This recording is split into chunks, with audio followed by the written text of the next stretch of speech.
দাজ্জালের নাম তো আপনারা শুনেছেন, ভয়ঙ্কর ডেঞ্জারাস একটা ক্যারেক্টার। পৃথিবীর শুরু থেকে শেষ পর্যন্ত এর চেয়ে বড় ফিতনা আসেনি, আসবেও না। দাজ্জালের ফিতনা, সে তার এক চোখ থাকবে, আরেক চোখ এরকম বন্ধ থাকবে, এখানে লেখা থাকবে কাফারা।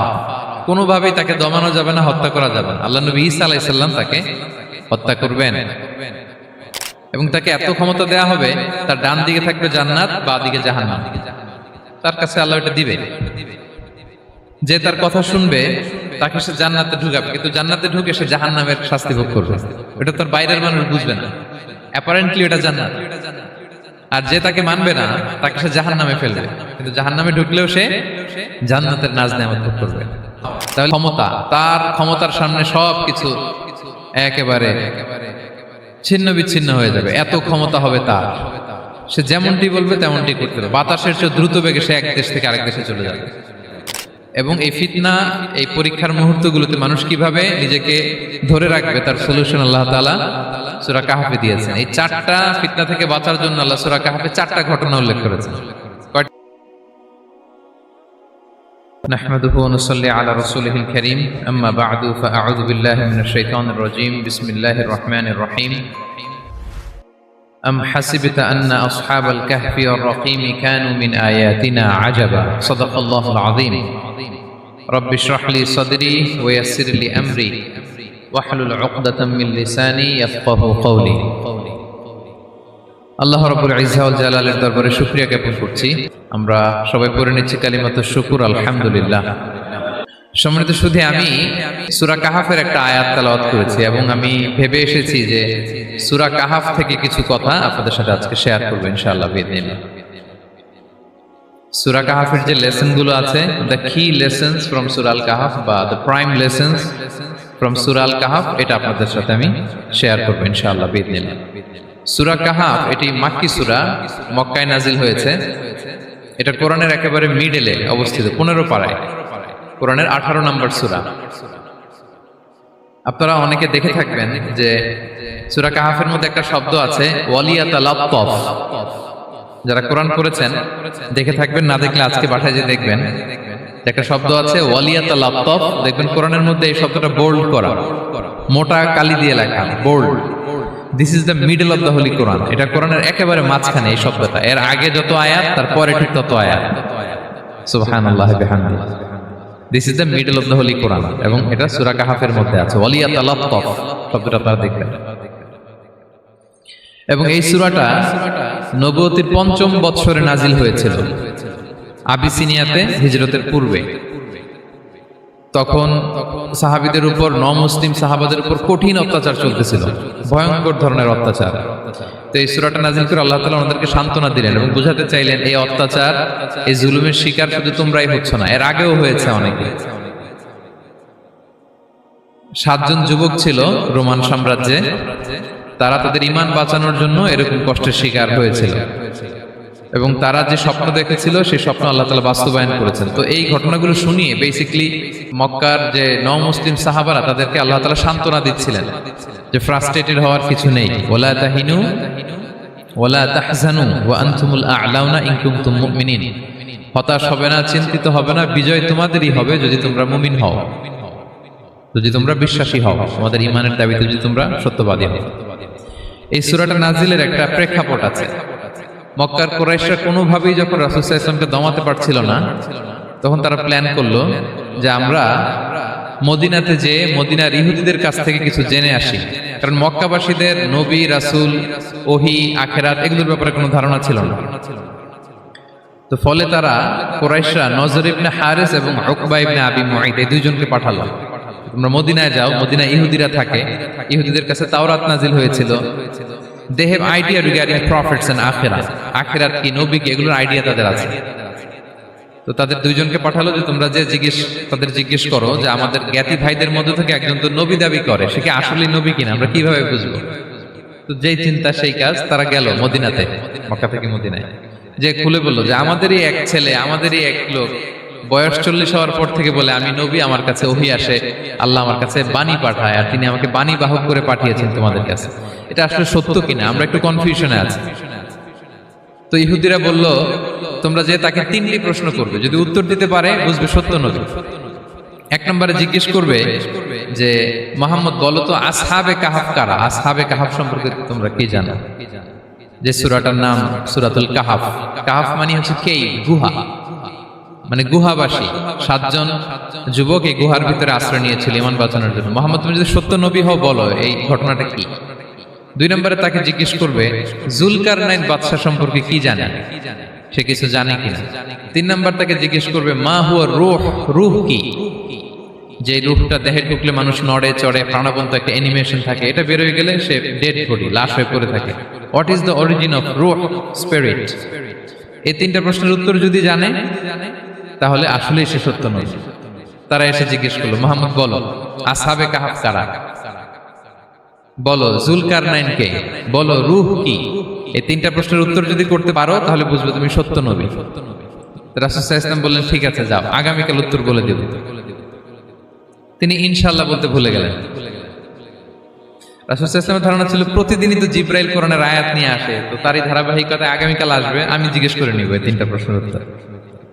তারপরের দিন সবাই এসে হাজির, কিন্তু জিবরাইল আলাইহিস সালাম আসেনি। রাসূল সাল্লাল্লাহু আলাইহি ওয়াসাল্লাম তো একটু বিব্রতকর পরিস্থিতিতে বললেন।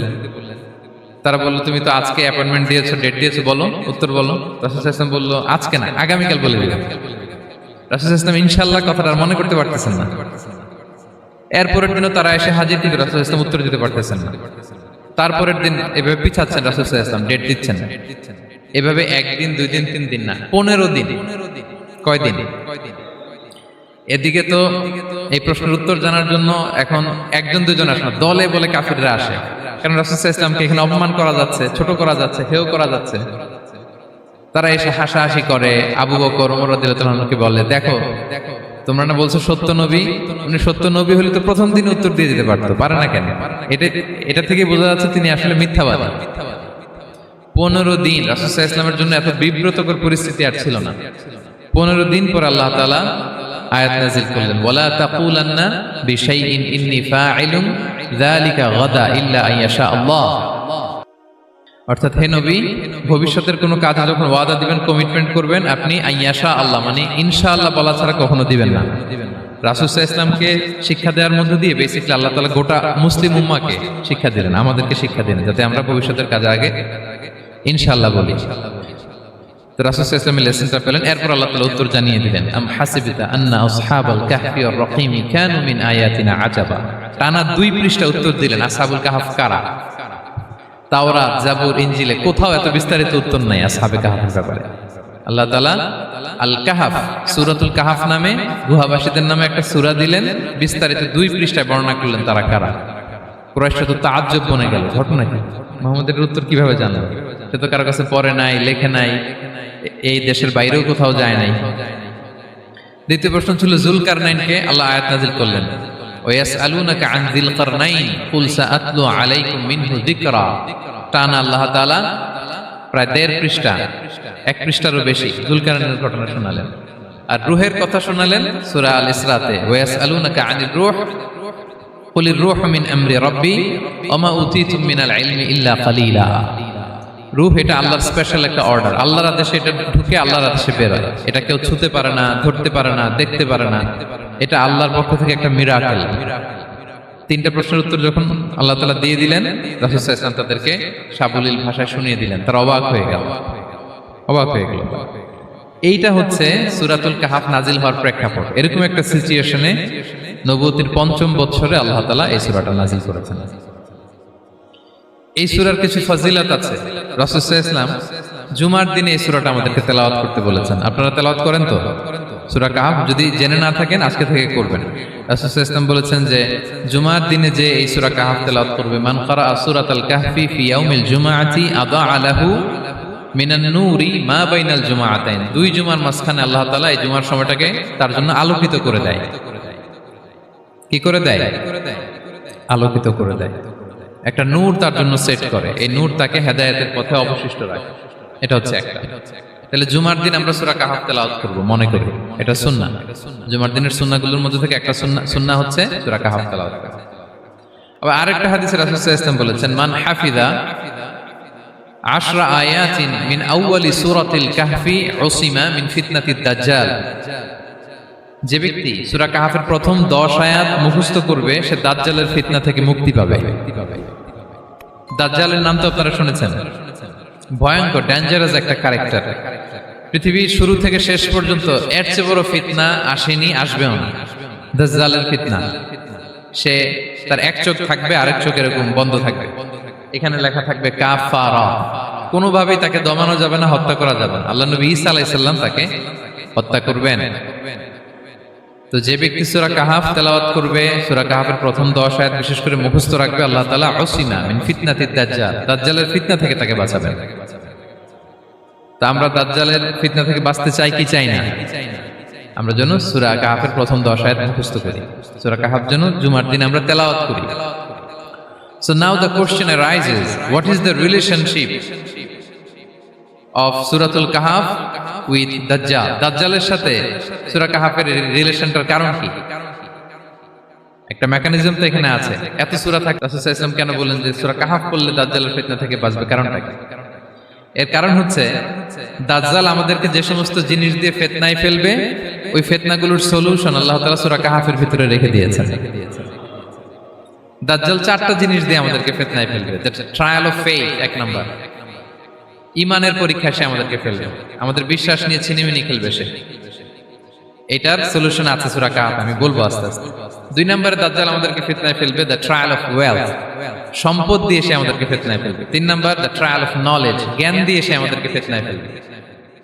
4 নম্বর দ্য ট্রায়াল অফ পাওয়ার, ক্ষমতা দিয়ে সে আমাদেরকে ফিতনায় ফেলবে। দাজ্জাল 4টা জিনিস দিয়ে আমাদেরকে পরীক্ষায় ফেলবে। কয়টা? 1 হচ্ছে ঈমানি পরীক্ষা, 2 হচ্ছে সম্পদ দিয়ে পরীক্ষা, 3 হচ্ছে জ্ঞান দিয়ে পরীক্ষা, 4 হচ্ছে ক্ষমতা দিয়ে পরীক্ষা। সে ঈমানের পরীক্ষায় আমাদেরকে ফেলবে। সে এসে বলবে আমি তোমার রব, এবং এটা প্রমাণ করার জন্য যা যা দরকার আল্লাহ তাআলা তাকে সব দিবেন। সে সব করতে পারবে। সে বলবে আমি তোমার রব। যদি বিশ্বাস না হয়, তোমার বাবাকে যদি জীবিত করে বিশ্বাস করবে? অনেকে বলবে হ্যাঁ আমার আব্বাকে জীবিত করে দেখান। তো তার বাবাকে ঠিকই সে জীবিত করে ফেলবে। আসলে শয়তান তার বাবার সূরত নিয়ে সামনে দাঁড়াবে। আরে তাই তো, এটাই তো আমার বাবা, এটাই তো আমার দাদা। মানুষ ফিতনায় পড়ে যাবে, ঈমানের ফিতনায়। সে ভাববে আসলে এটাই বোধহয় আমার রব, এবং তাকে এত ক্ষমতা দেয়া হবে, তার ডান দিকে থাকবে জান্নাত, বাঁ দিকে জাহান্নাম। তার কাছে আল্লাহ এটা দিবে। যে তার কথা শুনবে তাকে সে জান্নাতে ঢুকাবে, কিন্তু জান্নাতে ঢুকে সে জাহান্নামের শাস্তি ভোগ করবে। এটা তোর বাইরের মানুষ বুঝবে না, অ্যাপারেন্টলি এটা জান্নাত।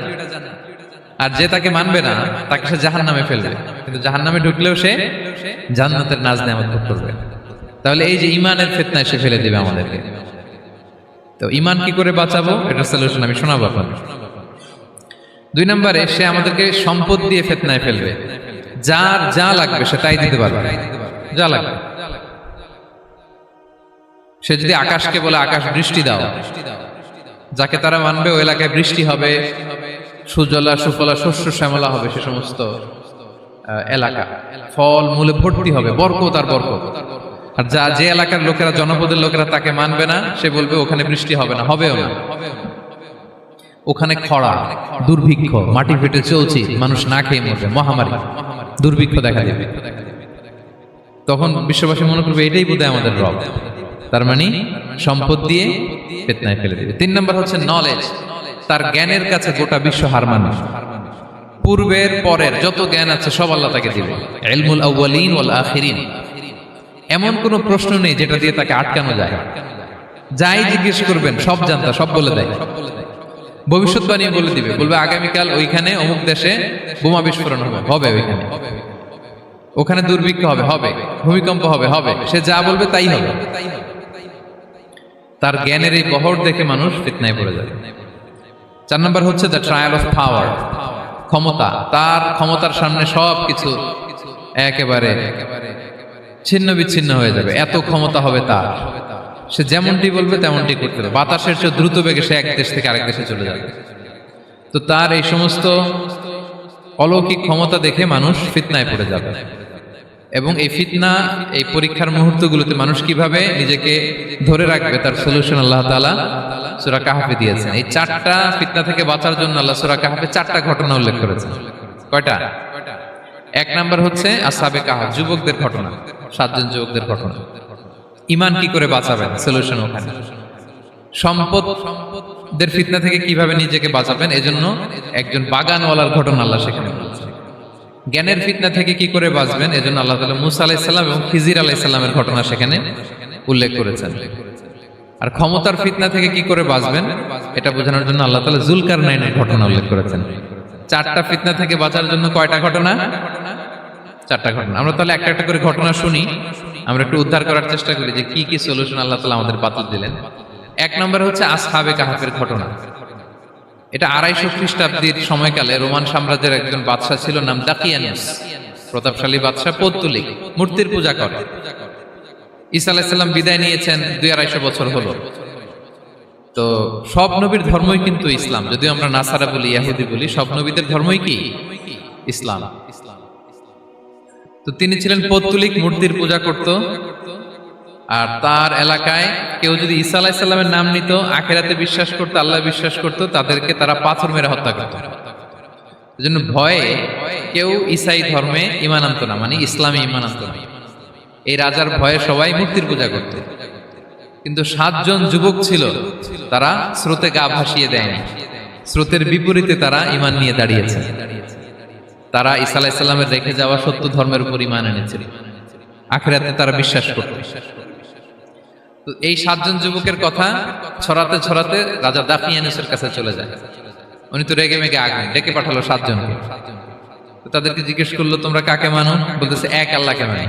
সাহসী, খুবই সাহসী। বলতেছে তুমি কি জানো তোমরা কার সামনে কথা বলতেছো? আমি তো তোমাদেরকে মৃত্যুদণ্ড দিতে পারি। তারা বলে দেন, কিন্তু আমরা সব বিসর্জন দিলেও ঈমান বিসর্জন দিতে পারবো না। সুবহানাল্লাহ। উনি বললেন, তোমরা যুবক মানুষ, রক্ত গরম, আবেগে কথা বলতেছো, 3 দিন সময় দিলাম, যাও ঈসার নাম ভুলে যাও, আখিরাত ভুলে যাও, আল্লাহর নাম ভুলে যাও। 3 দিন পরে তোমাদেরকে আবার ইন্টারভিউ নেব। ওই দিন যদি একই কথা বলো, পাথর মেরে 7 জনকে দুনিয়া থেকে উড়িয়ে দেব। তারা চলে গেল। এবার 7 বন্ধু মিলে পরামর্শ করতে লাগলো, কি করতে পারি আমরা, এই গুণে ধরা সমাজকে আমরা কিভাবে বাঁচাবো, এই পৌত্তলিকতার ছোবল থেকে এই ইফসিস নগরীকে বাঁচাবো কি করে। নগরীটার নাম ছিল ইফসিস নগরী। বর্তমানে এটা তুরস্কের ইজমির শহরে অবস্থিত। এখনো জায়গাটা প্রত্নতাত্ত্বিকদের ওই ইয়েতে এটা সংরক্ষিত, এখনো টুরিস্টরা যায়। তো তারা বলল, আমরা ঈমান বিসর্জন দিব না, যদি আমরা ওদের কথা মেনে নিই আমরা তো মুশরিক হয়ে গেলাম, চলো আমরা এক কাজ করি, আমরা এলাকা ছেড়ে দিই। এই 7 যুবক আল্লাহর উপর ভরসা করে তারা বাড়ি ঘর, আত্মীয় স্বজন সব ছেড়ে দিয়ে, লোকালয় ছেড়ে দূরে একটা পাহাড়ের ভেতরে আশ্রয় নিল। পাহাড়ের ভেতরে একটা গুহা ছিল, এই গুহা কি আরবিতে বলে আল কাহাফ। কি বলে? এই সূরার নাম কি? সূরাতুল কাহাফ। তো তাদের সাথে সাথে একটা কুকুরও যাচ্ছিল। তারা বারবার তাড়িয়ে দেওয়ার চেষ্টা করতেছিল কুকুরটাকে, যাতে না যায়, কিন্তু কুকুর শুধু কান্না করে তাদের সাথে যাওয়ার জন্য ঘেউ ঘেউ করতেছিল। এই কুকুরটাকেও সাথে নিল। ভালো মানুষদের সাথে থাকলে কি হয় দেখেন, এই কুকুরের কথা, যেহেতু 7 জন ইমানদারের সাথে একটা কুকুর ছিল, এই কুকুরের কথা আল্লাহ সূরাতুল কাহাফে উল্লেখ করে দিয়েছেন। ওয়া কালবুহুম বাসিতুন যিরাআইহি বিল ওয়াসিল।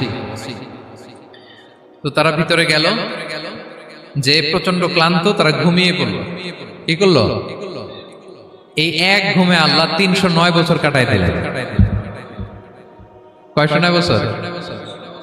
9 বছর ঘুম, সব ঘুম, প্রচন্ড ঘুম, ঘুম যেন আর কাটে না। 309 বছর পরে এরা জাগলো। এখন খুব ক্ষুধা, ঘুমে আর মোর ভাঙতেছে। আর একজন জিজ্ঞেস করতেছে, কি লম্বা সময় ঘুম দিলাম কোথায় আমরা? একজন বলতেছে, হ্যাঁ মনে সারাদিনই ঘুমাইছি আমরা। আরেকজন বলতেছে, না না সারাদিন না, দিনের কিছু অংশ হয়তো ঘুমাইছি। আসলে কয় বছর ঘুমাইছে? 309 বছর।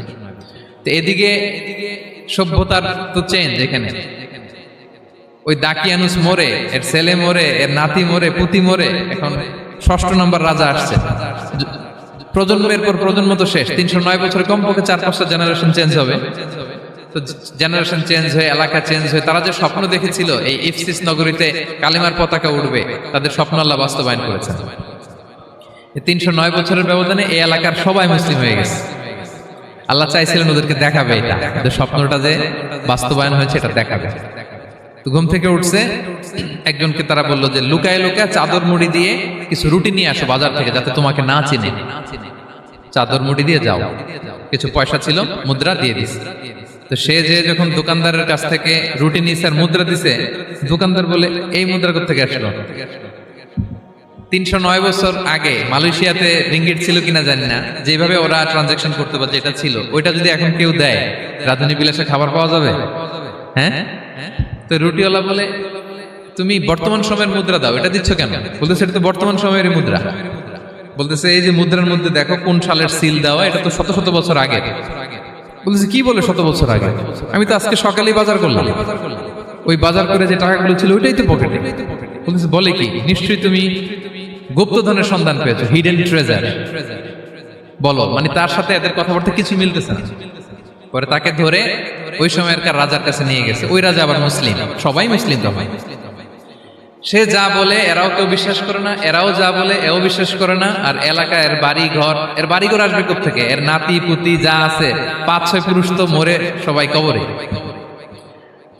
তখন তার কথা শুনে সবাই অবাক।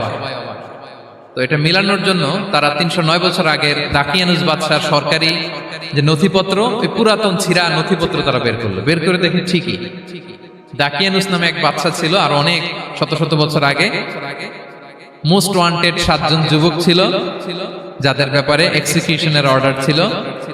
এখন দেখে তারা অবাক। লম্বা ঘটনা আমি খুব শর্ট করে বলতেছি। পরে সবাই মিলে তাকে সহ ওই গুহায় গেল। গুহায় যাওয়ার পরে সে বাকিদেরকে ডাকতে গুহার ভিতরে ঢুকলো। আল্লাহ তাআলা 7 জনকে ওইখানে মৃত্যু দিয়ে দিলেন। চিরকালের জন্য এই 7 জন ঘুমায় পড়লো। আর এলাকাবাসী রাজা সহ ওইখানে তারা একটা মসজিদ নির্মাণ করলো। This is the story of আসহাবে কাহাফ। তো এলাকাবাসী যদিও মুসলিম হয়েছিল, কিন্তু আখিরাতের ব্যাপারে তাদের একটা সন্দেহ ছিল যে আসলে মানুষ মরার পরে কি আবার জীবিত হবে? মৃত্যুবরণ করার পরে আবার মানুষ জীবিত হবে? তাদের মনের মধ্যে একটা সন্দেহ ছিল যে আসলে মারা গেলে মানুষ আবার উঠতে পারে। তাদের এই সন্দেহ দূর করার জন্য আল্লাহ তাআলা এই 7 জনকে 309 বছর ঘুম পাড়িয়ে আবার জীবিত করলেন। সুবহানাল্লাহ বিহামদিহি।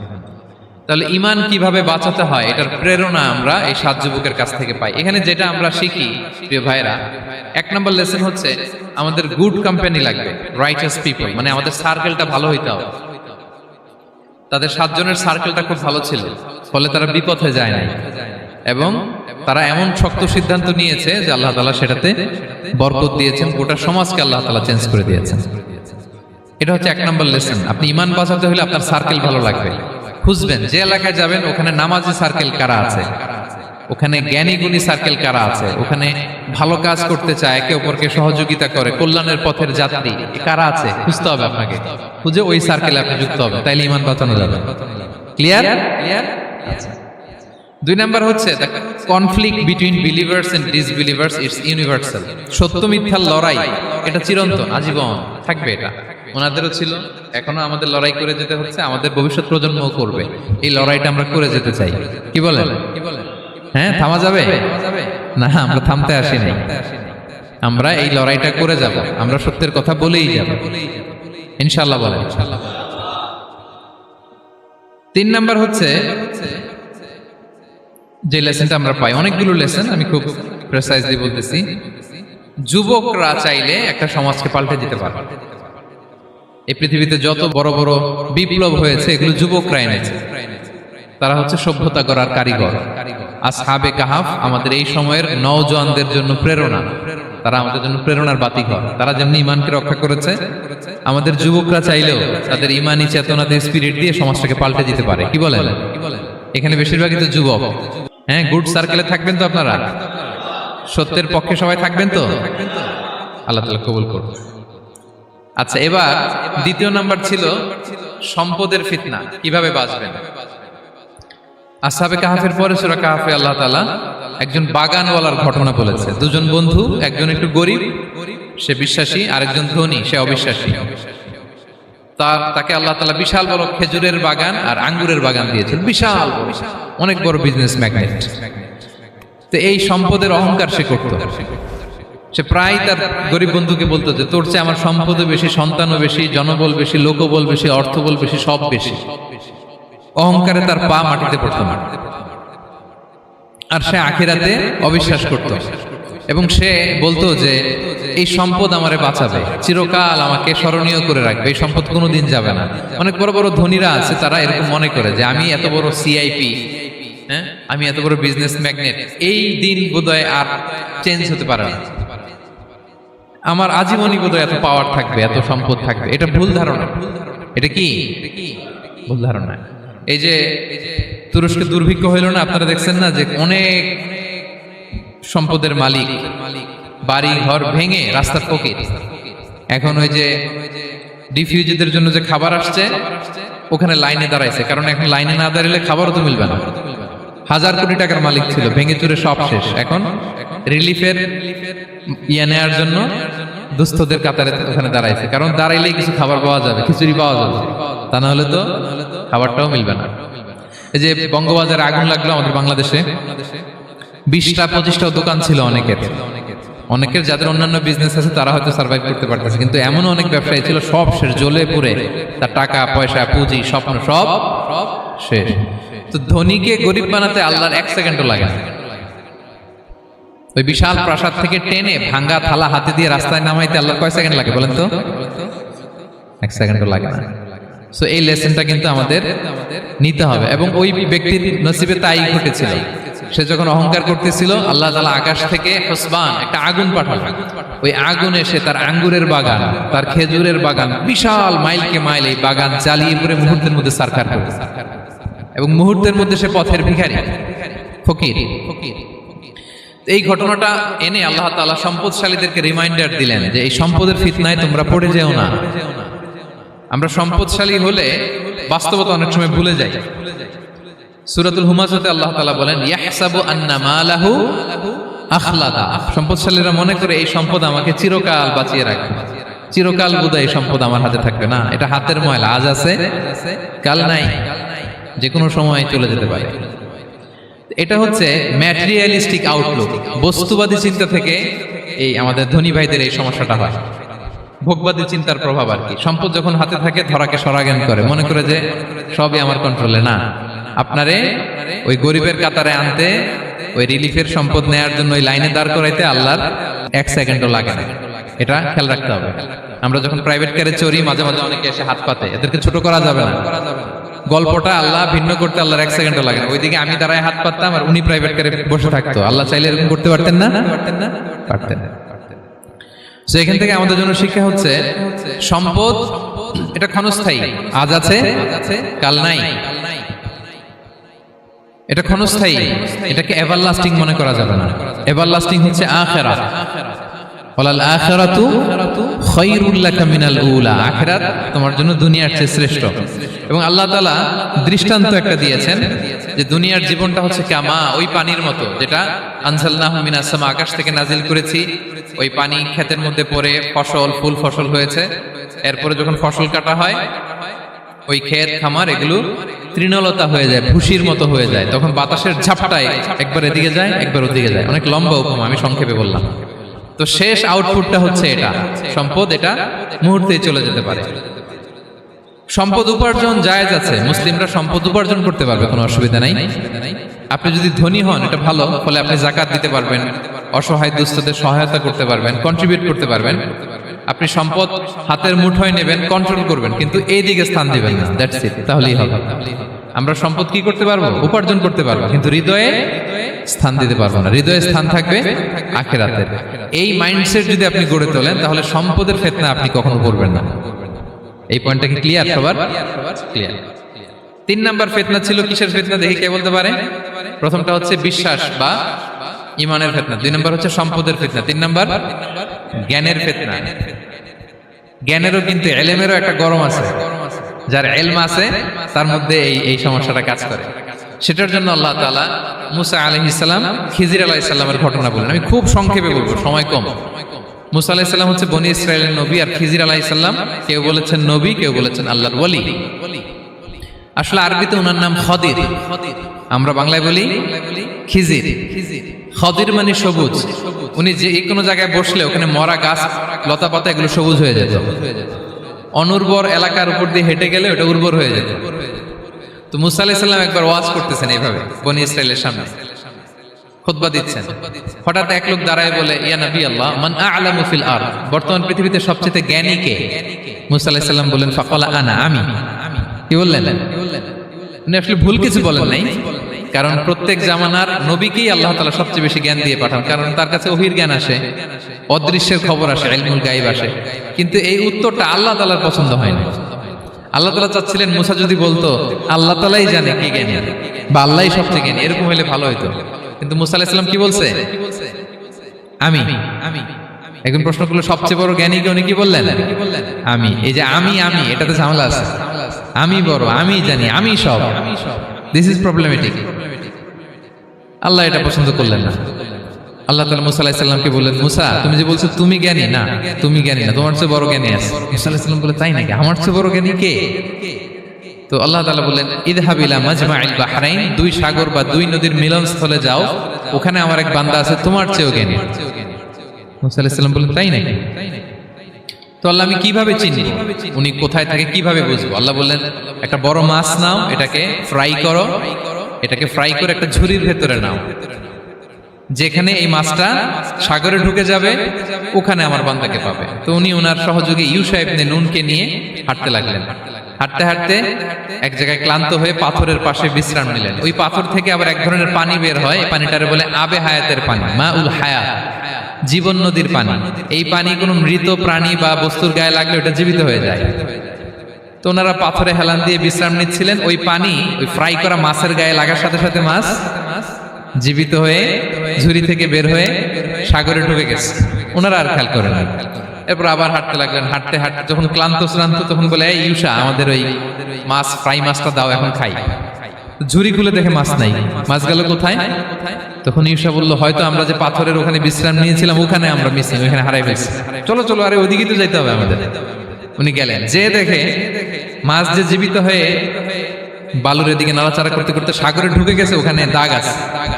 মুসা আলাইহিস সালাম ঢুকলেন সুরঙ্গ, ঢুকে দেখে চাদর গায়ে দিয়ে এক লোক শুয়ে আছে। সালাম দিলেন, আসসালামু আলাইকুম। ওই লোক চাদর আর সরায় না, ভিতর থেকে বলতেছে, ওয়া আলাইকুম আসসালাম। তো চাদরের ভিতর থেকে উনি বলে, মান আন, তুমি কে? মুসা আলাইহিস সালাম বললেন, আনা মুসা, আমি মুসা। উনি বলেন, মুসা বনি ইসরাইল, বনি ইসরাইলের মুসা? বলেন, হ্যাঁ। কেন এসেছো? এবার চাদর খুললেন, বলতেছে, আপনার কাছ থেকে কিছু শিখতে আসছি। আল্লাহ বলছে, আপনি নাকি সবচেয়ে বড় জ্ঞানী। আমি ভুল করে বলে ফেলছিলাম আমি, আল্লাহ বলছেন যে আপনি নাকি জ্ঞানী। বলতেছে, না, তুমি আমার জ্ঞান নিতে পারবে না, ওই ধৈর্য শক্তি তোমার নাই। মুসা আলাইহিস সালাম বললেন যে, আপনি যে কোনো শর্তে আমাকে একটু রাখেন কয়েকদিন আপনার সাথে, আমি রাজি। বললেন, না, তুমি পারবে না। মুসা আলাইহিস সালাম জোর করতে লাগলেন। অবশেষে খিদির আলাইহিস সালাম রাজি হলেন। বললেন, শর্ত হচ্ছে আমি যাই করি আর না করি আমাকে কোনো প্রশ্ন করা যাবে না। মুসা আলাইহিস সালাম বললেন, ওকে। সফর শুরু হলো। সামনে নদী, এক লোক তাদের নৌকা দিয়ে নদী পার করায় দিল। নদী পারাপারের পর খিজির আলাইহিস সালাম লাঠি দিয়ে নৌকার তলাটা ছিদ্র করে দিলেন। মুসা আলাইহিস সালাম বললেন, ইন্না লিল্লাহি, এটা আপনি কি করলেন? ওরা আমাদেরকে নদী পার করে দিল, আর যে ভাড়াটা আসছিল এটাও নিল না, আমাদেরকে সম্মান দেখালো, আপনি নৌকা ছিদ্র করে দিলেন। খিজির আলাইহিস সালাম বলছে, এই যে আমি বলছিলাম না তুমি ধৈর্য ধারণ করতে পারবে না, যাও, তোমার রাস্তায় তুমি, আমার রাস্তায় আমি। মুসা আলাইহিস সালাম আবার ক্ষমা চাচ্ছেন যে, আপনি আমার ক্ষমা করেন, আমি তো ভুলে গেছি, আর প্রশ্ন করবেন না। চলতে লাগলেন। হঠাৎ বাচ্চারা খেলতেছে, এক বাচ্চাকে ধরে হত্যা করলেন খিজির আলাইহিস সালাম। এবার তো মুসা আলাইহিস সালাম রেগে গেছে, আপনি করলেনটা কি? নিষ্পাপ ফুলের মতো শিশুকে হত্যা করলেন। খিজির আলাইহিস সালাম বলে, এই যে আমি জানতাম যে তুমি ধৈর্য ধারণ করতে পারবে না, তোমার রাস্তা এক, আমার রাস্তা এক, যাও। এবার মুসা আলাইহিস সালাম করজোর করতেছে যে, this is the last chance, একটা ফাইনাল চান্স দেন, একটা সুযোগ দেন, আর আমি প্রশ্ন করব, এটাই লাস্ট। বলেন, ওকে, ঠিক আছে। হাঁটতে হাঁটতে এক ইহুদি বসতির সামনে যে হাজির, দুজনই খুব ক্ষুধার্ত, খাবার চাইলো, এরা আবার কৃপণ, খাবার দিল না। তো খিজির আলাইহিস সালাম বললেন, ঠিক আছে, খাবার যেতে দিচ্ছেন, আমরা চলে যাই। যাওয়ার পথে দেখতেছে এই এলাকার একটা দেয়াল ভেঙে পড়ে যাবে। তিনি বললেন, মুসা চলো এটা ঠিক করে দেই। দুইজন মিলে প্রচন্ড ক্ষুধায় এটা সেটা এনে দেয়ালটা তৈরি করতেছে। মুসা আলাইহিস সালাম তো এমনিই রাগী, পেটে আবার ক্ষুধা, আবার বলছে কিছু বলাও যাবে না। তিনি এবার আর প্রশ্ন করেন, বলতেছে, ওরা এত কিপটামি করলো আর আপনি এটা করে দিলেন, আপনি তো চাইলে এটা টাকা নিতে পারতেন, পারিশ্রমিক নিতে পারতেন চাইলে। এই কথা বলার পর খিজির আলাইহিস সালাম বললেন, হাদা ফিরাকু বাইনি ওয়া বাইনি, এখানেই তোমার আর আমার সেপারেশন, আর সামনে আগানো যাবে না, তোমার কোনো ধৈর্যই নেই। তো এতটুকু তোমাকে আমি বলি যে আমি একটাও আল্লাহর আদেশ ছাড়া করি নাই, আল্লাহর আদেশে আমি করেছি। কি? এক নম্বর হচ্ছে ওই যে আমাদের ভাড়া নিতে চাইলো না, আমাদেরকে পার করে দিল, নৌকাটা ছিদ্র করেছি কারণ এই এলাকায় একজন জালিম বাদশা আছে, সে নৌকা পেলেই গরিব মাঝিদের নৌকা সিজ করে নিয়ে যায়। তো এটাকে যখন তলায় ছিদ্র করে দিছি, এই রাজার লোকেরা এসে দেখবে যে এটা তলা ছিদ্র, তো পানি ঢুকতেছে, এটা নিবে না, ওরা পরে সামহাও এটা রিপেয়ার করে চালাইতে পারবে। মুসা আলাইহিস সালাম বলে সুবহানাল্লাহ, তাই তো, এটা তো আমি বুঝতে পারি নাই। আর ওই ছোট শিশুটাকে হত্যা করছি, ও অনেক বড় জালিম হবে এলাকা, তার ফিতনায় এলাকাবাসী তটস্থ থাকবে, সে তার মা বাবাকেও জাহান্নামে নেবে। এজন্য আল্লাহ তাআলা আদেশ দিয়েছেন আমাকে, আল্লাহর আদেশে আমি তাকে হত্যা করেছি। মুসা আলাইহিস সালাম বললেন তাই তো, এটা তো অনেক ভালো কাজ করছেন। তাইলে তো বলতেছে তাহলে ওইটা বলেন, খাবারও দিল না, এত কৃপণ, এদের দেয়াল কেন ঠিক করতে গেলেন আপনি? তখন তিনি বললেন যে আসলে এটা একটা ইয়াতিমদের ঘর ছিল, দুইটা ইয়াতিম শিশু, তাদের বাবা মা খুব ভালো ছিল, আর এই দেয়ালের নিচে আছে গুপ্তধন, এই দেয়ালটা পড়ে যাবে, এই গুপ্তধন তারা ছোট মানুষ নিতে পারবে না, এলাকাবাসী তাদেরকে বঞ্চিত করে নিয়ে যাবে। আমি দেয়াল গড়ে দিলাম যাতে করে তারা যখন প্রাপ্তবয়স্ক হয় নিজেদের সম্পদ নিজেরা বুঝে নিতে পারে। সুবহানাল্লাহ বিহামদি। মুসা আলাইহিস সালাম বলে তাই তো, এগুলো তো আমি বুঝতে পারি নাই। তো এই ছিল খুব সংক্ষিপ্ত পরিসরে মুসা আলাইহিস সালাম খিজির আলাইহিস সালামের ঘটনা। তো রাসূল সাল্লাল্লাহু আলাইহি ওয়াসাল্লাম বুখারীতে একটা চমৎকার কথা বলেছেন, তিনি বলেছিলেন ওয়াদিদনা আন্না মুসা সাবার হাত্তা ইউকাসসা আলাইনা মিন আমরিহিমা। রাসূল সাল্লাল্লাহু আলাইহি ওয়াসাল্লাম বলেছিলেন ইস, আমার ভাই মুসা যদি আরেকটু ধৈর্য ধরতো তাহলে আরো কিছু অজানা তথ্য আমরা জানতে পারতাম। এখান থেকে, এই ঘটনা থেকে আমরা কি শিখলাম? প্রথম যেটা আমরা শিখলাম, জ্ঞান নিয়ে বড়াই করতে নেই, ঠিক কিনা? জানার কোনো শেষ নেই, জাননেওয়ালার উপরও জাননেওয়ালা আছে, জ্ঞানীর উপরও জ্ঞানী আছে। আপনি কিছু জেনেই মনে করবেন না আমি সব জানি, আপনার চাইতেও বেশি জ্ঞানী অনেকে আছে। অনেক সময় বক্তার চাইতেও শ্রোতারা অনেক জ্ঞানী। হয়তো এখানে এমন অনেক জ্ঞানী লোক আছে যার ধারে কাছেও আমরা কেউ নেই, হতে পারে। সো আমি সব জানি, এটা ভুল, এটা শয়তান বলে। এটা কে বলে? শয়তান বলে। আবু নাওয়াস একটা কবিতা লিখেছেন, ওয়াকুল্লি মান ইয়াদঈ ফিল ইলমি ফালসাফাতান হাবাসতা শাইআন ওয়া গাবাত আনকা আশিয়াউ। কেউ যদি বলে আমি সব জানি, তুমি তাকে বৃদ্ধাঙ্গুলি দেখিয়ে বলো আপনি কিছুই জানেন না, আপনি অল্প কিছু জেনেছেন, জানার এখনো অনেক বাকি। তাহলে মুসা আলাইহিস সালামের এই ঘটনা জিজ্ঞেস করা হলো কে জ্ঞানী, উনি বললেন আমি জ্ঞানী। এরকম কি আমরা কখনো বলবো? না। সবচাইতে বড় জ্ঞানী কে? ওয়া ফাওকা কুল্লি যী ইলমিন আলিম। সবচাইতে বড় জ্ঞানী আল্লাহ তাআলা। সো জ্ঞান নিয়ে আমরা অহংকার করব না। দুই নম্বর যে শিক্ষাটা আমরা পাই, ওই যে নৌকা দিয়ে পারাপার হচ্ছিল, তখন একটা চড়ুই পাখি এসে সাগরের মধ্যে মুখ দিয়েছিল। তো খিজির আলাইহিস সালাম বললেন মুসা, তুমি কি চড়ুই পাখিটা দেখতে পাচ্ছ? হ্যাঁ দেখতে পাচ্ছি। চড়ুই পাখিটা যে সাগরে মুখ দিলে দেখতে পাচ্ছ? হ্যাঁ দেখতে পাচ্ছি। তখন খিজির আলাইহিস সালাম বললেন চড়ুই পাখিটা সাগরে মুখ দিয়ে পানি খাওয়ার পরে চড়ুই পাখির ঠোঁটে বা চঞ্চুতে যতটুকু পানি লেগে আছে, এই পানিটা হচ্ছে তোমার, আমার এবং মহাবিশ্বের আমাদের সকলের জ্ঞান। আর এই মহাসাগরের সকল পানি হচ্ছে আল্লাহ তাআলার জ্ঞান। আল্লাহ তাআলা বলেছেন ওমা উতিতুম মিনাল ইলমি ইল্লা কালিলা। আমি তোমাদেরকে একেবারে অল্প জ্ঞান দিয়েছি, একেবারে অল্প। এই রহস্যে ঘেরা এই মহাবিশ্বের অনেক কিছু আমাদের অজানা। প্রিয় ভাইরা, আমরা অনেক কিছু জানি না, আমাদের এই লিমিটেড নলেজ এগুলো ধরে না, তারপর আমরা জ্ঞানের বড়াই করি। আপনারা উপমাটা বুঝতে পারছেন? একটা নৌকা থেকে চড়ুই পাখি ঠোঁট দিয়ে পানি খাচ্ছে, পানি খাওয়ার পরে স্বভাবতই চড়ুই পাখির ঠোঁটে একটু পানি তো লাগবে। খিজির বললেন যে এই পানিটা হচ্ছে তোমার, আমার, পৃথিবীর সবার জ্ঞান, আর এই সাগরের বাকি পানিগুলো কার জ্ঞান? এবার বুঝতে পারছেন আল্লাহ তাআলার জ্ঞানের পরিধি। আমরা জ্ঞান নিয়ে যেন কখনো কি না করি, বড়াই না করি। জ্ঞান দুই ধরনের, একটা বাহ্যিক জ্ঞান, একটা অন্তর্নিহিত জ্ঞান। External knowledge, internal knowledge. আমরা যখন কোরআন হাদিস পড়ি আমাদের বাহ্যিক জ্ঞান অর্জন হয়। কোরআন হাদিস পড়লেই আপনি জ্ঞানী হয়ে যান। এটা কোরআন হাদিস পড়তে হয়, এটা ডাইজেস্ট করতে হয়, এটার উপর আমল করতে হয়। এই জ্ঞান অর্জন শেষে এরপরে আল্লাহর প্রিয় বান্দাদেরকে আল্লাহ অন্তরে ইলমের নূর দেন, ইলহাম দেন। That is the knowledge, that is the pure knowledge. আপনি হাফেজে কোরআন হয়ে ভাবেন না আপনি সব জানেন, আপনি বুখারী মুখস্থ করে ভাবেন না সব জানেন। এই সব জ্ঞান অর্জন করার পরে ইলমের নূর হাসিল হয়, সেটা আল্লাহ সবারে দেয় না। সো এই অন্তর্নিহিত জ্ঞান, দূরদৃষ্টি, farsightedness, that is the pure knowledge. এটার জন্য বছরের পর বছর, যুগের পর যুগ সাধনা করতে হয়। সেটার জন্য এই জ্ঞান অর্জনের জন্য তিনটা জিনিস করতে হয় ইলমের নূর অর্জনের জন্য। কয়টা? এক হচ্ছে বিনয়, দুই হচ্ছে সফর, তিন হচ্ছে সবর। আবার বলি, এক হচ্ছে বিনয়, দুই হচ্ছে সফর, তিন হচ্ছে সবর। আল্লাহ তাআলা আল্লাহর নবীকে তাওরাত দেওয়ার পরেও আরো ট্রেনিং সেশন করাইছেন খিজির আলাইহিস সালামের কাছে, যে যাও ওনার কাছে গেলে তুমি ছোট হবা, নত হবা। জ্ঞান যদি আমি নিতে চাই আমাকে ছোট হইতে হবে। ধরেন একটা গ্লাস থেকে একটা খালি গ্লাসে পানি ঢালবো, তো যেটাতে নেওয়া হবে এটা উপরে থাকলে হবে? যে গ্লাসটার মধ্যে পানি আছে এটা উপরে থাকবে, ওইটা ব্ল্যাঙ্ক গ্লাসের মধ্যে পড়বে। আপনি নলেজ ইলম নিতে চাইলে আপনাকে নিচে থাকতে হবে, উনি উপরে থাকবে। আপনার শায়েখ আপনাকে দিবে, আপনার উস্তাদ আপনাকে দিবে, আপনার মুর্শিদ আপনাকে দিবে। বুঝতে পেরেছেন? তাহলে আমাদেরকে হাম্বলনেস লাগবে, শিখতে হইলে হাম্বল হইতে হয়, বিনয়ী হইতে হয়। আচ্ছা, 2 নাম্বার সফর করতে হয়। এটা আল্লাহ মুসা আলাইহিস সালামকে দিয়ে করাইছেন, যাও পিছে পিছে উস্তাদের পিছে পিছে ঘুরো। তো এজন্য সফর করতে হয়। এখন ঘরে বসে অনেক কিছু জানা গেল, উস্তাদের সান্নিধ্য লাগে, সফর করতে হয়। আমাদের ক্লাসিক আলেমরা হাদিস কালেকশনের জন্য শহরকে শহর সফর করতেন। এখন আমাদের আলেমরা দেওবন্দে যায়, মিশরে যায়, মদিনায় যায়, এখানকার মালয়েশিয়ান স্টুডেন্টরা দেশে বিদেশে যে নলেজ অর্জন করে। সফর আপনাকে লাগবে। তাহলে বিনয়, সফর, 3 নম্বরে কি সবর, ধৈর্যশীল হইতে হবে। দেখেন মুসা আলাইহিস সালাম বারবার প্রশ্ন করে ফেলতেছেন, বারবার ওয়াদা ভঙ্গ করতেছেন, এরকম করলে হবে না। ধৈর্য লাগবে। ধৈর্যের বলে বলিয়ান হলে তখনই আপনার মধ্যে ইলম আসবে। তাহলে জ্ঞানের ফিতনায় পড়ার আর আমাদের কোনো সম্ভাবনা আছে? আমরা বিনয়ী হব, আমরা জ্ঞান আল্লাহর দিকে ফিরাই দেব, আমরা বলবো উনি সবচেয়ে ভালো জানেন। পারা যাবে তো ইনশাআল্লাহ? আচ্ছা, আমি একেবারে শেষ পর্যায়ে চলে আসছি, 2 মিনিটের মধ্যে শেষ করে দিচ্ছি। 3 নাম্বার ছিল কিসের ফিতনা? 4 নাম্বার ক্ষমতার ফিতনা। এই ফিতনা থেকে বাঁচার জন্য সর্বশেষ আল্লাহ তাআলা যুলকারনাইনের ঘটনা বলেছেন।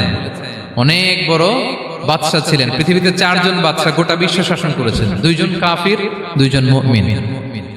কাফির একজন হচ্ছে নমরুদ, যিনি ইব্রাহিম আলাইহিস সালামকে আগুনে ফেলেছিলেন। আরেকজন হচ্ছে বখতে নাসার, যাকে ইংরেজিতে বলে নেবুচারনেজার দ্য সেকেন্ড, দ্বিতীয় নেবুচারনেজার। তারা কোনো নির্দিষ্ট এরিয়ার বাউন্ডারির বাদশা না, গোটা বিশ্বের বাদশা ছিলেন। এই 2 জন কাফির। আর 2 জন বাদশা ছিলেন গোটা বিশ্বকে শাসন করেছেন, তারা ছিলেন মুমিন। একজন হচ্ছে সুলাইমান আলাইহিস সালাম, আল্লাহর নবী। আরেকজন হচ্ছে যুলকারনাইন, গোটা বিশ্ব শাসন করেছেন, প্রাচ্য থেকে পাশ্চাত্য সব জায়গায় তিনি গিয়েছেন, ইসলামের বাণী প্রচার করেছেন, জালিমদেরকে শায়েস্তা করেছেন। তো এরকম দিক বিদিক তিনি জয় করতেছিলেন। অনেকে যুলকারনাইনকে আলেকজান্ডার দ্য গ্রেটের সাথে গুলিয়ে ফেলে না। ম্যাসিডোনিয়াতে যে আলেকজান্ডার দ্য গ্রেট ছিল, উনি আর যুলকারনাইন এক নন। যুলকারনাইন হচ্ছে আল্লাহ তাআলার প্রিয় একজন বান্দা, অনেক বড় সাহসী বীর পুরুষ ছিলেন, গোটা বিশ্বে ইসলাম প্রচার করেছেন। করতে করতে করতে করতে অনেক বড় ঘটনা, আমি সব শেষের ঘটনাটা বলি। উনি জর্জিয়া, বর্তমান যে জর্জিয়ার তিবলিসি এরিয়া, এখানে এসে একটা এলাকার সন্ধান পেলেন, যারা ওনাকে এসে বলল যে এখানে একটা জঙ্গলি গ্রুপ আছে যাদের নাম ইয়াজুজ মাজুজ, তারা এসে আমাদের উপর হামলা করে। হে যুলকারনাইন, আমরা আপনাকে ট্যাক্স কালেক্ট করে দিচ্ছি, আপনি তাদের মাঝে আর আমাদের মাঝে একটা প্রাচীর তৈরি করে দেন। আপনারা ইয়াজুজ মাজুজের নাম শুনেছেন না? ইংরেজিতে বলে গগ ম্যাগগ। নূহ আলাইহিস সালামের 4 সন্তান ছিল, হাম, সাম, ইয়াফাস, কানাআন। এই ইয়াফাসের বংশধর হচ্ছে ইয়াজুজ মাজুজ, জঙ্গলি, হাজার হাজার শুধু বংশ বিস্তার করে। তারা এসে লোকালয়ে মানুষের উপর আক্রমণ করে, তাদের গবাদি পশু এগুলো ছিনিয়ে নেয়, ফলমূল খেয়ে ফেলে। তো যুলকারনাইন বাদশার কাছে যখন বিচার দেওয়া হলো, উনি বললেন ঠিক আছে, তোমাদের ট্যাক্স দেয়া লাগবে না, তোমরা শারীরিক পরিশ্রম করে আমাকে সাহায্য করো। তো উনি বর্তমানে হচ্ছে এক পাশে কৃষ্ণ সাগর, ব্ল্যাক সি, আরেক দিকে কাস্পিয়ান হ্রদ বা কাস্পিয়ান সাগর, এর মাঝখানে 1200 কিলোমিটার লম্বা মাউন্টেন রেঞ্জ, পাহাড়ি এরিয়া। আপনারা গুগলে দেখবেন। এইখানে 2 পাহাড়ের মাঝখানে ফাঁকা জায়গায় তিনি বড় বড় লোহার পাত প্রথিত করলেন, গেড়ে দিলেন। এরপরে তামা, সীসা গালিয়ে বিশাল একটা ওয়াল তৈরি করলেন। এটা যুলকারনাইন উনার বানানো ওয়াল বা ড্যাম, প্রাচীর। এখন আর ইয়াজুজ মাজুজ আসতে পারে না, ওরা আর আসতে পারে না। ওরা প্রতিদিন এটা ভাঙার চেষ্টা করে, কিন্তু ভাঙতে ভাঙতে আরেকটু ভাঙলেই ভেঙে যাবে। ওরা বলে আগামীকাল ভেঙে ফেলবে, ইনশাল্লাহ বলতে ভুলে যায়। এজন্য এরপরের দিন এসে দেখে আবার এটা আগের মতো হয়ে আসে। কিয়ামতের আগ দিয়ে ওদের মধ্যে এই ইনশাআল্লাহর প্রেরণা আসবে। তাদের একজন বলে উঠবে আগামীকাল ইনশাআল্লাহ আমরা এটা ভেঙে খান খান করে দেব, ঠিকই ভেঙে ফেলবে। তখন তারা ভেঙে চুরে কোটি কোটি ইয়াজুজ মাজুজের দল এসে হামলে পড়বে। সামনে পড়বে তাবারিয়া সাগর, একদল এসে তাবারিয়া সাগর এমন ভাবে খাবে, এই দল যাওয়ার পরে আরেক দল এসে এখানে যে সাগরে যে পানি ছিল এটা কল্পনাই করতে পারবে না। তারা পৃথিবীতে ফিতনা ফাসাদ করবে। ঈসা আলাইহিস সালাম তখন আসবেন, দোয়া করবে আল্লাহ তাআলার কাছে মুমিনরা, একটা মহামারী দিবে আল্লাহ তাআলা ইয়াজুজ মাজুজের মধ্যে, ওরা মরে যাবে সব।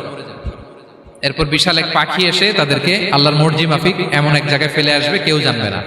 তো তারা যে পচে গলে মাটির সাথে মিশেছিল, এই গলিত লাশ থেকে মাটি খুব উর্বর হয়ে যাবে। এরপর আল্লাহ তাআলা পৃথিবীর মধ্যে বারাকা দিবেন, কিছু রোপণ করলে তাড়াতাড়ি ফুলে ফেপে বড় বড় ফলমূল হচ্ছে। তো এটা কিয়ামতের আলামতের অন্য কোনো আলোচনায় হয়তো আমরা বলবো। তো জুলকারনাইন তিনি বিশাল এখানে প্রাচীর তৈরি করে দিয়েছিলেন, এবং প্রাচীর তৈরি করে দিয়ে তাদেরকে বলেছিলেন যে যতদিন আল্লাহ তাআলা চাইবেন এটা থাকবে, এবং যেদিন আল্লাহ তাআলার আদেশ আসবে এটা ভেঙে খান খান হয়ে যাবে।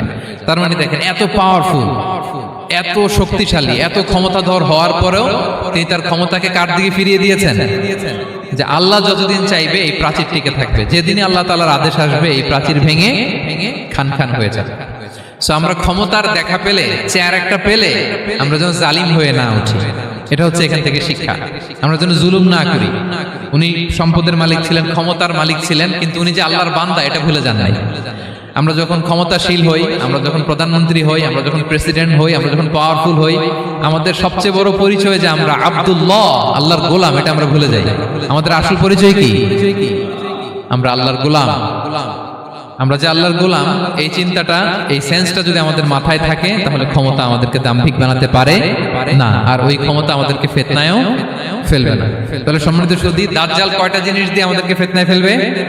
চারটা। দ্য ট্রায়াল অফ ফেইথ, ইমানের পরীক্ষা; দ্য ট্রায়াল অফ ওয়েলথ, সম্পদ দিয়ে পরীক্ষা; দ্য ট্রায়াল অফ নলেজ, জ্ঞানের পরীক্ষা; দ্য ট্রায়াল অফ পাওয়ার, ক্ষমতার পরীক্ষা। আর ইমানের পরীক্ষায় উত্তরণের জন্য আল্লাহ তাআলা আমাদেরকে এই সূরায় আসহাবে কাহফের ঘটনা শুনিয়েছেন, যে 7 জন যুবক তারা তাদের ইমানকে হেফাজত করেছিল।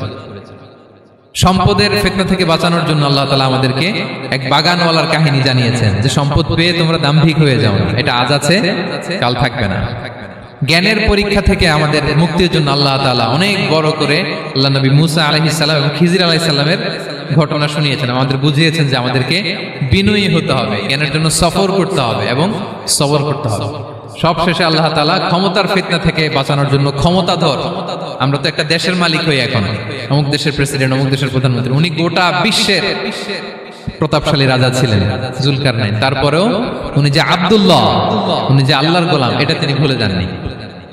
তাহলে এইভাবে যদি আমরা এই ফিতনাগুলো থেকে বাঁচার চেষ্টা করি, তাহলে এই ফিতনা থেকে আমরা বেঁচে থাকতে পারবো। এবং দাজ্জাল যদি এই মুহূর্তেও আসে, সে আমাদেরকে বিভ্রান্ত করতে পারবে না। পারবে না ইনশাআল্লাহ। ইনশাআল্লাহ বলেন। আর ভবিষ্যতের সব কাজের আগে আমরা সবসময় কি বলবো? মনে থাকবে সবার? আল্লাহ তাআলা আমাদের সবাইকে কথাগুলো বোঝার ও আমল করার তৌফিক দান করুক। হাযা মা ইনদি ওয়াল ইলমু ইনদাল্লাহ আলাইহি তাওয়াক্কালতু ওয়া ইলাইহি উনীব। ওয়াসসালামু আলাইকুম ওয়া রাহমাতুল্লাহি তাআলা ওয়া বারাকাতুহু।